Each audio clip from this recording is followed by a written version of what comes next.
संस्कृत की ऑनलाइन श्रृंखला में आपका स्वागत है। आज हम संस्कृत साहित्य के इतिहास में महाभारत की विषय वस्तु का अध्ययन करेंगे। महाभारत के खंडों को पर्व कहते हैं जिसकी संख्या 18 है। ये आदि, सभा, वन, विराट, उद्योग, भीष्म, द्रोण, कर्ण, शल्य, सौप्तिक, स्त्री, अनुशासन, अश्वमेध, आश्रमवासी, मौसल और महाप्रस्थानक तथा स्वर्गारोहण पर्व हैं। आदि पर्व की विषय सूची में महाभारत की रचना की कथा, ब्रह्मा जी की कृपा से गणेश तथा महाभारत का लेखन, चंद्रवंश का इतिहास तथा कौरवों पांडवों की उत्पत्ति, विदुर, वर्ण, कर्ण, सात्यकी, कृतवर्मा, द्रोण, अश्वत्थामा, धृष्टद्युम्न आदि के जन्म की कथा, कुंती और माद्री के गर्भ से धर्म, वायु, इंद्र और अश्विनी कुमारों द्वारा युधिष्ठिर, भीम, अर्जुन, नकुल व सहदेव की उत्पत्ति, शिखंडी का जन्म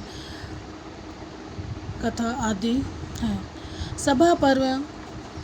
पर्व में मय दानव द्वारा अद्भुत सभा का निर्माण तथा नारद का आगमन, युधिष्ठिर का राजस्व करने की इच्छा प्रकट करना, राजस्व का वर्णन, भीष्म के कहने पर श्री कृष्ण पाद पूजा, शिशुपाल का विरोध तथा कृष्ण द्वारा उसका वध, दुर्योधन के ईर्ष्या, द्रुत कीड़ा के लिए युधिष्ठिर का आह्वान, शकुनी की चाल से युधिष्ठिर की हार,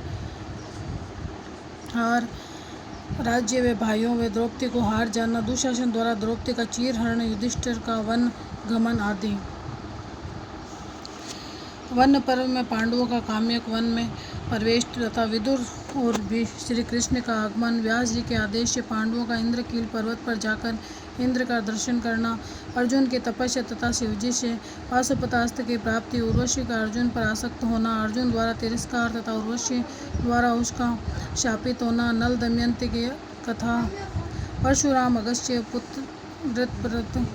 आदि का वर्णन है, यक्ष युधिष्ठिर संवाद आदि। विराट पर्व, अज्ञातवास के लिए पांडवों का विराट नगर में प्रस्थान, कीचक का द्रौपदी को अपमानित करना तथा भीम द्वारा उसका वध आदि का वर्णन है। अनुशासन पर्व में युधिष्ठिर को सांत्वना देने के लिए भीम का अनेक कथाएं कहना, लक्ष्मी के निवास करने तथा न करने के योग्य पुरुष, स्त्री और स्थानों का वर्णन, शरीर, मन और वाणी के पापों का परित्याग का उपदेश, दान, महिमा, व्रत, उपवास आदि के फल, हिंसा तथा मांस भक्षण की निंदा, भीष्म का प्राण त्याग आदि। अश्वमेध की पर्व, युधिष्ठिर का शोक करना तथा श्री कृष्ण का उन्हें समझना, अर्जुन से श्री कृष्ण का मोक्ष धर्म का वर्णन करना, कुंतक की कथा, अभिमन्यु का श्राद्ध, मृतक बालक परीक्षित का कृष्ण द्वारा पुनर्जीवन, यज्ञ का प्रारंभ तथा अर्जुन द्वारा अर्थ की रक्षा, विभिन्न प्रकार के दान एवं व्रत का वर्णन। आश्रम वार्षिक पर्व, धृतराष्ट्र का गांधारी तथा कुंती के साथ वन जाना, धृतराष्ट्र तथा कुंती का मृत पुत्रों को देखने के लिए व्यास जी से अनुरोध करना तथा परलोक से मृत पुत्रों का आना एवं दर्शन देना, धृतराष्ट्र, गांधारी एवं कुंती की मृत्यु। मौसल पर्व यादवों का मुसल के द्वारा नाश। महाप्रस्थानिक पर्व, पांडवों द्वारा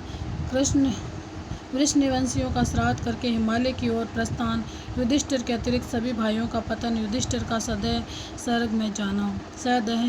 जाना। स्वर्गारोहण पर्व, स्वर्ग में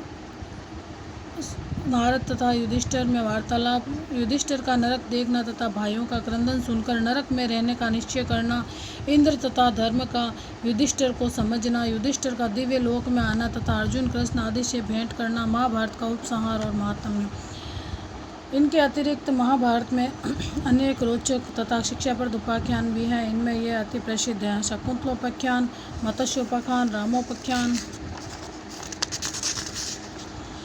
शिवी उपाख्यान, सावित्री उपाख्यान, हरिवंश पुराण, नलोपाख्यान,